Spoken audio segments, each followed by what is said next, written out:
Chief of Staff John Kelly does not think highly of senior advisor and first daughter Ivanka Trump. A source tells CNN Kelly has remarked privately that Ivanka is just, quote, playing government, and adds that Kelly has largely brushed aside Ivanka's agenda, once disregarding her child tax credit as a pet project. That complicated split role of being both a senior advisor and the child of the President of the United States played out yesterday in an interview with NBC. Ivanka Trump represented the U.S. presidential delegation at the Winter Olympic Games in South Korea, and NBC's Peter Alexander sat down with her for a wide-ranging exclusive interview. Peter asked Ivanka about the allegations of sexual misconduct her father has been accused of and has denied. Here is Ivanka's answer. Do you believe your father's accusers?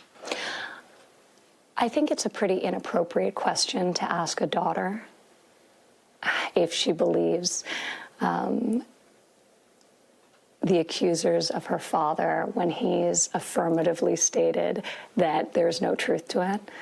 I don't think that's a question you would ask many other daughters. I believe my father. I am my father. So I think I have that right as a daughter to believe my father.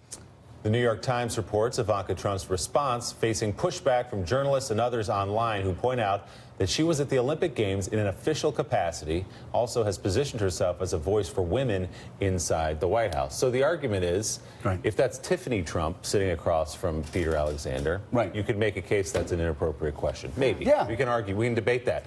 But Ivanka Trump has positioned herself in the West Wing as a senior advisor, has an office, is supposed to be at the forefront on women's issues. There's nothing unfair about that question. Well, I think you look back how kids have been treated of presidents. And Gene, if people didn't ask the Bush daughters those questions much, and didn't ask Chelsea Clinton those questions, but when Bobby Kennedy was Attorney General, Bobby Kennedy had to answer a lot of tough questions as the brother of the President of the United States. So what's so interesting about these two stories is they line up with what John Kelly's chief argument seems to be against Ivanka Trump and Jared Kushner, which is choose one. Do you want to be daughter and son-in-law, or do you want to be full-time White House staffers who work around the clock and don't jet around the world whenever you feel like it? And that's the resentment that apparently has grown inside the White House. Yeah, and it's understandable. I mean, you can't have it both ways. And frankly, that watching that interview again, it just sort of reeks of entitlement, right? I'm entitled to be, one thing 1 minute and the other thing the next minute. And how dare you ask me a question that is perfectly appropriate to ask someone with an office in the West Wing of the White House, and that's what she is. She represents the administration, not just her father, but the United States on international trips, and wants to be taken seriously as a public official. And so you have to answer questions. I think it's just unacceptable that you take that sort of attitude that that you can't ask me questions because it's my dad. So well, if you just want it to be your dad, then get out of the White House. Yeah, and Mike, the question that a lot of other people are asking is, why did somebody with no diplomatic training, with no experience in foreign policy, why did you send that person to talk to South Korean leaders about what is the most pressing national security issue of this presidency?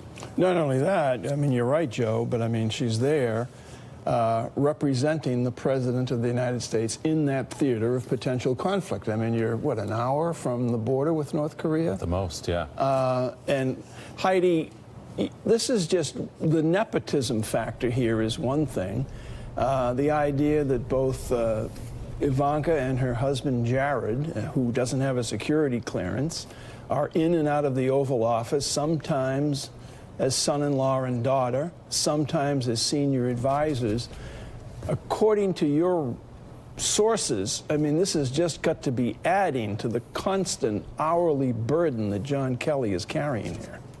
And now, as you see, the president has shifted even more of that burden to him with the issue of Jared's security clearance. Now he says, oh, well, it will be up to you, John Kelly, with John Kelly knowing that he's in an impossible situation because Jared is not there in terms of his deep well of experience on Middle East issues or working in Mexico. He's there simply of his blood relations. So based on what do you provide this man with a waiver? And now that is put onto John Kelly's shoulders.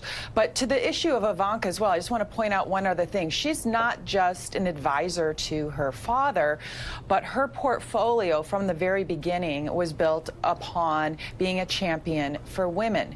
And so this question in particular has particular resonance given that this country now is in a place with the Me Too movement that those issues are front and center. And so it's a doubly appropriate question just because of the debate that we're having in our country right now. Well, and John Kelly in the CNN report even derided her child tax credit. So apparently the friction really is between John Kelly and Ivanka Trump and Jared Kushner, and we'd heard that Ivanka and Jared had been trying for some time to push John Kelly out. Well, it's not like she's transportation secretary. She came in there to fight for women, and she can't handle a question like that. The whole thing clearly is a joke, an utter joke, just like Melania's role on cyber, bullying, which I think is an insult to women. Completely. And expect today John Kelly to be forced to put out a nice statement about Ivanka and how effective she is. Well, I mean, Melania... Which will add to the joke. Melania Trump continuing to talk about cyberbullying when the cyberbullying... Beyond comprehension. ...continues when you have her husband saying that a New York senator actually implying that a New York senator would be willing to do sexual favors for campaign donations and 1,000 other attacks against women. And other people on Twitter, people that are he considers weaker than him. That's cyberbullying. And so furthermore, insulting to women, these women have been given fake jobs. Well, she needs to call out the president, or she needs to stop talking about cyberbullying. Again, just choose. Yeah. It's fine. If you want to continue saying it's okay for him to attack women with his Twitter feed and online, that's her choice that she has to live with. But don't then say, I'm going to be a champion of cyberbullying. You can't do both, and Ivanka can't play the daughter card if she is America's top diplomat in the most critical crisis of our time. It's beyond comprehension Willie, at this did you point. want to? Well, she's America's top diplomat because there's no ambassador to South Korea right now. 13 months into the administration. Beyond comprehension. That's one thing. And as you say, Ivanka can't have it both ways. If you're a White House senior advisor, you stand in there, you face major You're in league there for pitching. women. She's smart enough, she's tough enough to answer those questions. You can't throw up the human shield of being the daughter every time a pitch comes under your chin. It's pretty unbelievable. Coming up, President Trump says he would have rushed into the scene of the Florida school shooting to stop the gunman, even if he was unarmed. Morning Joe is coming right back. You do that well.